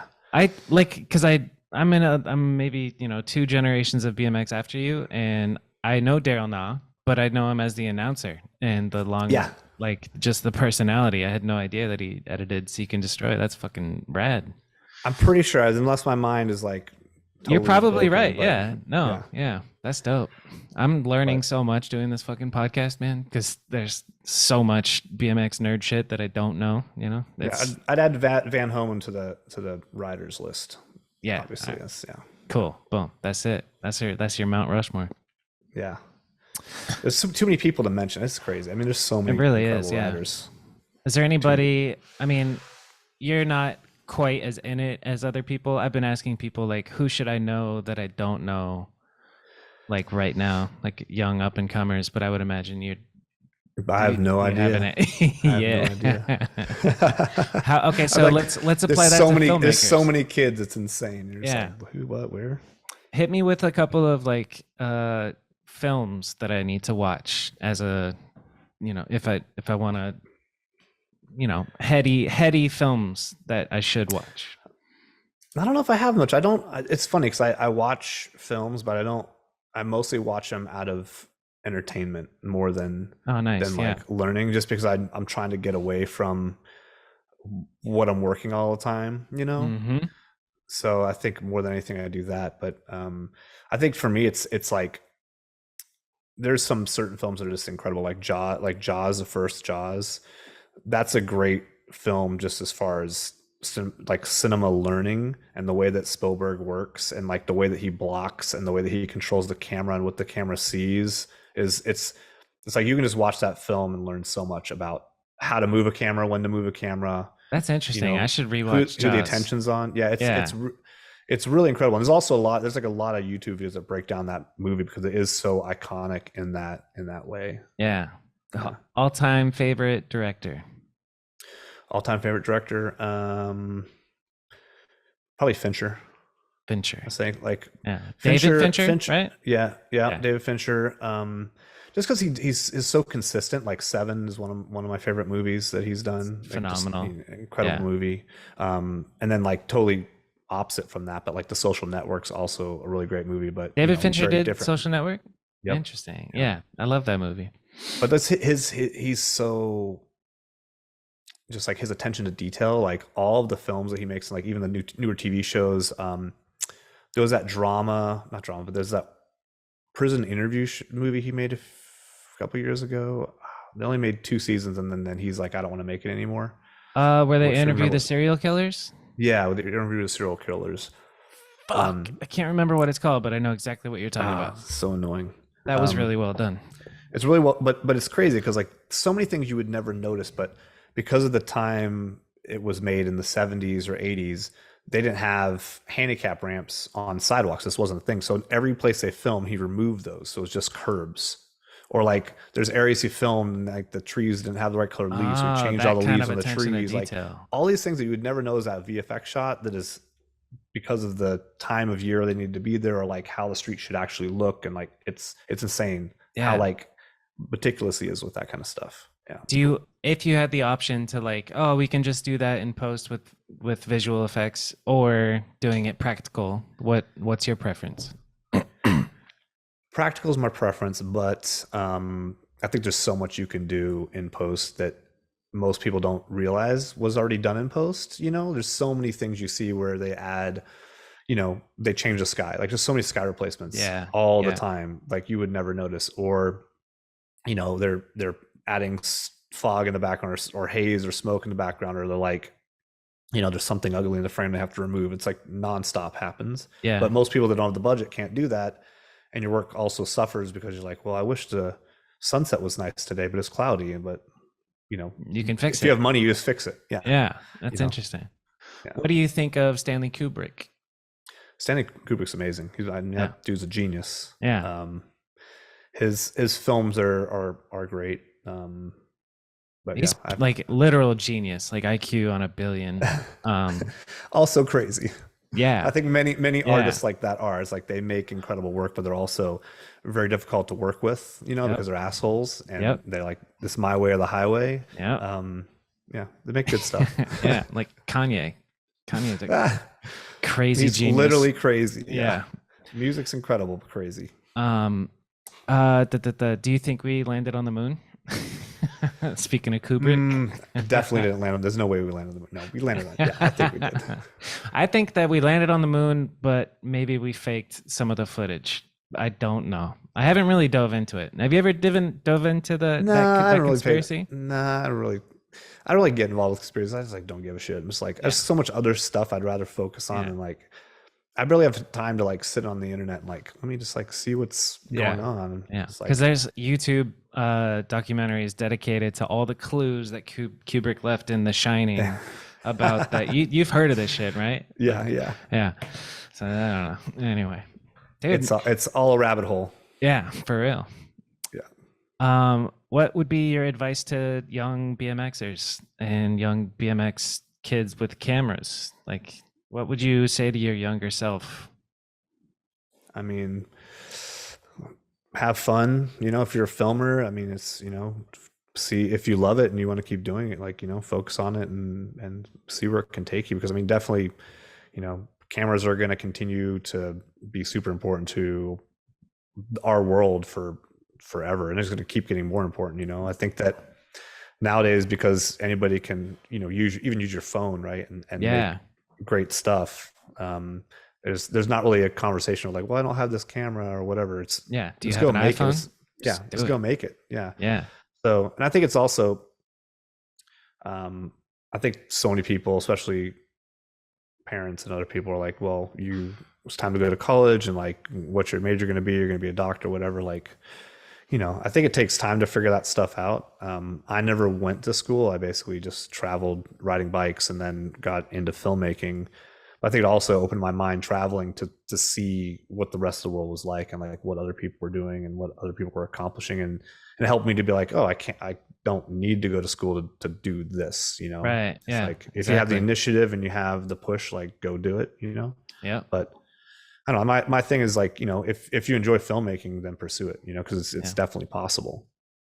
Did you go to nofilmschool.com? Like, what forums were you on? I remember reading an article about you and talking about creative filmmaking community. And what was the forums that you were on when you were Man, getting into, back in the day, I have no idea. There's a lot that don't exist anymore because it just yeah, were so, you know, social media sad out? forums back in the day. Yeah. But I think, like, there's a lot of great podcasts nowadays and a lot of great YouTube channels. I think Wandering DP is, a great podcast with lots of information. And that same guy also has, like, classes that he does about lighting and other things, and also some YouTube channels and a Patreon as well. So there's a few people out there like that are creating good content and also breaking it down in a way that people can, learn and understand. Do Which is you have a awesome. Patreon? You got a pretty substantial following from your I filmmaking and don't. BMX life. No, it's just like the time to do it. Like, that's the Yeah. hard part. And I think It's if you're like, going to do something, you want to do it 100%, you know? yeah, Yeah. it's like if I was doing that, it literally would have to be. I couldn't actually do my filmmaking stuff because I would have no life to me. Because Yeah. really, to me, my life work balance is super important. I like to travel, and I like to go travel surf, and I like to snowboard. I just like to do these things where, I just want to fuck off for a month. I can, That's I'm not awesome. like, I got to stay Yeah. home and make YouTube videos now because, like, it's Yeah. like another thing I got to deal with. Yeah. So it's like I work hard and then I go on vacation, and I work hard and I go on vacation. Like, it's my I'm life. happy for you, man. And you said your wife's name is Katie. Katie, yeah. You guys got a kid? Are you No, gonna we got a dog, no kids, just living life. living the dream, man? Yeah. Well, Yeah. dude, 2 hours just went by, so I think we can call it. I That appreciate you went coming quick. on. Yeah, Yeah, for man. It was real. good to chat. Yeah. Yeah. Hopefully it was entertaining, and you got those 3 tips you needed in there. And Yeah. My future filmmakers, my BMX nerds, you guys should definitely look up Joe Simon's old footage and watch Let's Get yeah, Mystical. I'll upload the other videos to my YouTube, which my YouTube is very sad, but you can find it somewhere. I think it's like It's Joe Simon DP or something like that. okay, cool. Um, but my Instagram's just Joe Simon. I Yeah. got on early, but yeah, you can find my website and other stuff from my Instagram. Everybody go follow Joe Simon. Thanks for taking the time, man. This is an Yeah, honor yeah, for it's real. good. I Yeah, appreciate you. hopefully meet you in person sometime. Yeah, I was thinking about that earlier. I was like, have we ever met or crossed paths? I don't think we have. But now It's we have digitally. Yes, I'm sure I'll cross paths at some point. All The right. world's small. Cool, dude. All right. Thanks, everybody. Bye. Hello, you've reached the end of the video. Thank you for watching. I hope you enjoyed that conversation with Joe Simon. Big thank you to Dig for partnering on this podcast. And I'll see you next week. Don't know who the guest is yet, so it'll be a surprise. Have a good rest of your day.